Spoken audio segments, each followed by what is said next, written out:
আগে তোমাদেরকে একটা ভিডিও দেখাচ্ছি, দেখে নাও।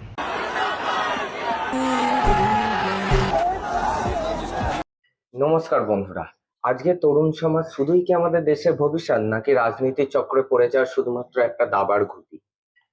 বর্তমান সময়ে ভারতের ছাত্র আন্দোলন এবং বিভিন্ন রাজনৈতিক দল যেভাবে আমাদের তরুণ সমাজকে বিক্ষোভ করে তুলছে, তো একজন সাধারণ মানুষের দিক দিয়ে এই জিনিসটাকে বিচার করে দেখা যাক যে জিনিসটা কতটা গুরুত্বপূর্ণ, কতটা ছাত্রদের দিকে যাচ্ছে এবং কতটা সেটা রাজনৈতিক দলের বিরুদ্ধে।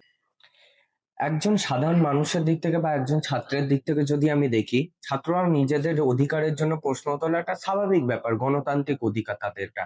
কিন্তু সমস্যাটা তখন শুরু হয় যখন তাদের ভবিষ্যৎকে রাজনৈতিক স্বার্থে ব্যবহার করে ঝুঁকিতে ফেলে দেয়। পরিবর্তন কিন্তু অবশ্যই দরকার, কিন্তু সেটা যেন শিক্ষার আলো হারিয়ে গিয়ে হিংসার মাধ্যমে না হয়।